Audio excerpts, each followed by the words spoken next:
السلام عليكم ورحمة الله وبركاته. بسم الله الرحمن الرحيم. طبعا كل المامز يعني ما يبدأ أطفالها تبدأ إنها تدخل جريد 3 بيبدأ يطلب منهم في الاكسرسايز اللي بيحلوها على اليانتس أو الوحدات اللي هي بتقابلهم، إنهم يعملوا باراجراف مثلا مكون من 3 مثلا sentences 3 جمل، أو حتى بيحدد لك أحيانا عدد الكلمات المستخدمة، زي ممكن يقول لك مثلا part from مثلا 60 مثلا word، يعني من 60 كلمة أو حاجة. طيب أنا دلوقتي أعلم طفلي بقى موضوع إن هو يكتب الجمل الأولى ولا يكتب الباراجراف؟ لا، إحنا لازم الأول نعلمهم مكونات الجملة دي يجيبها ازاي، يعني يكتب اصلا الجملة ازاي، وبعد كده اصلا الباراجراف بتاعك هو عبارة عن ايه؟ many ايه sentences، جمل او اكتر من جملة. طيب يبقى الاولى بينا نعلم الاطفال ازاي يعمل الجملة اصلا، اوكي، وبعد كده نديله الرولز بتاعة الباراجراف. طيب تعالوا نبدأ دلوقتي how to make a sentences، يعني ازاي نعمل جملة. جملتك بتبقى مكونة من حاجة من دول، اللي هي subject يعني الفاعل. مفيش جملة في الانجليش تبدأ بفعل، يبقى بنبدأ بالايه؟ بالسبجكت. السبجكت اللي هو الفاعل بلس verb. لازم الترتيب ده، ما ينفعش تسبق الفعل عن الفاعل، زي يكتب احمد الدرس واحمد يكتب الدرس، ده ينفع في العربي، هنا مش هينفع نعمل كده. بلس object يعني مفعول، او adverb حال، أو ممكن يكون كمان adjective يعني صفة. يعني ممكن ختام جملتك يبقى حاجة من إيه؟ من دول.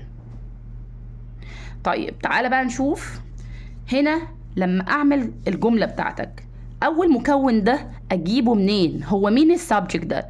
السبجكت ده صاحب الجملة. هيبقى معاك حاجة من اتنين، يا subject pronoun يعني ضمير، يا الفاعل معاك يبقى noun. يبقى حاجة من اتنين هتبدأ بيها جملتك اللي انت هتكونها، تبدأ بضمير أو تبدأ بnoun يعني اسم. what are pronouns؟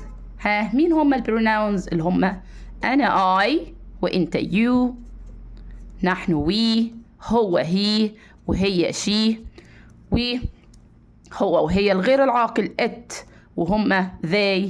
والضمائر عندك كتير قوي، في ضمائر بتبقى عائدة على الفعل كتير قوي، اللي هي الملحقة بالاسم، او ان احنا نقول noun اللي هو الاسم.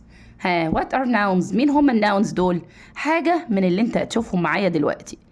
اما يكون الاسم ده عبارة عن person يعني شخص، يبقى الاسم معاك ممكن يبقى person like علي، سما.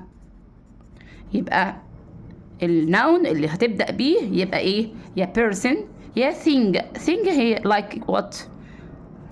thing يعني شيء يبقى غير عاقل، like مثلا table، اوكي.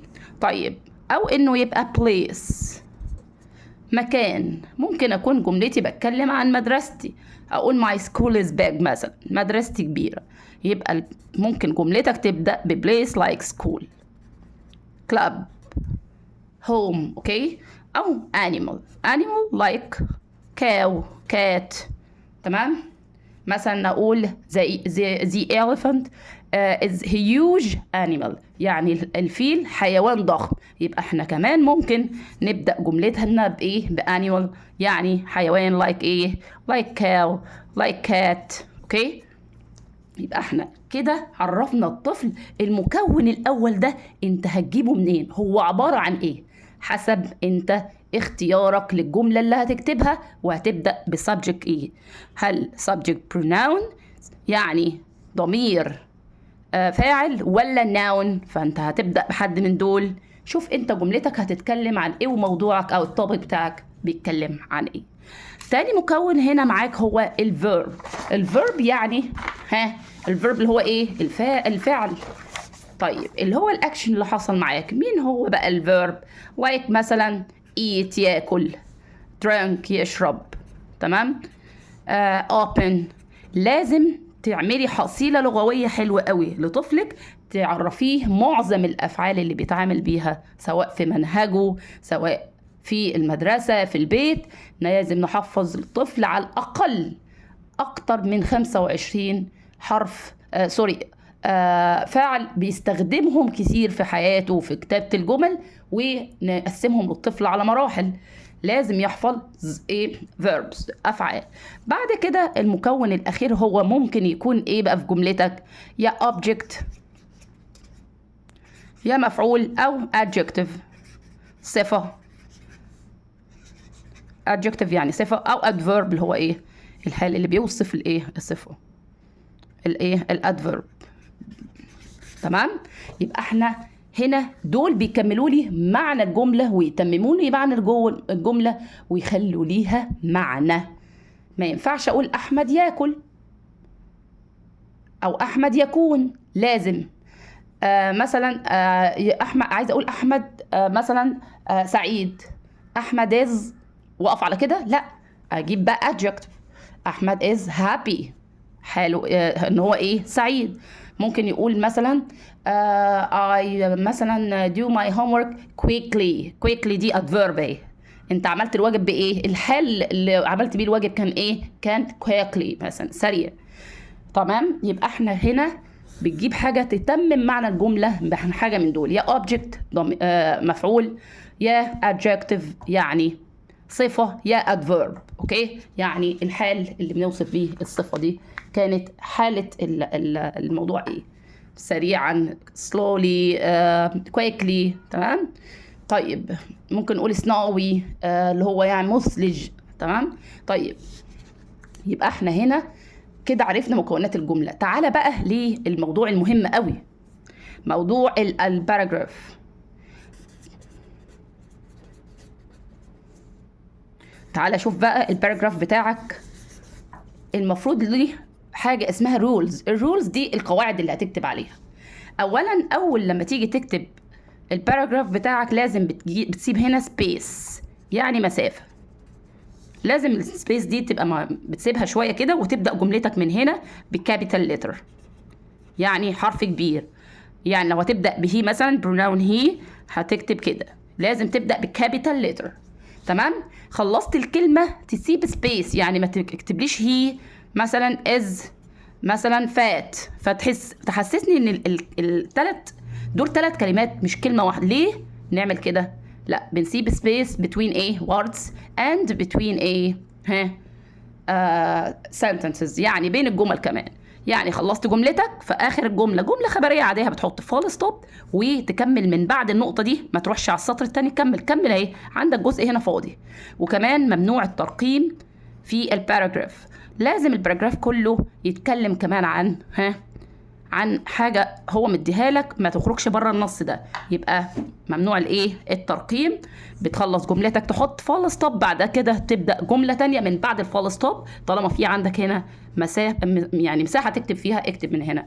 بعد كده بنجيب حاجه اسمها انترو اللي هي الجمله الافتتاحيه بتاعتك او اللي هتبدا بيها. مثلا انا بكتب عن الديلي روتين ويومي بيمشي ازاي، فببدا اعرف نفسي الاول.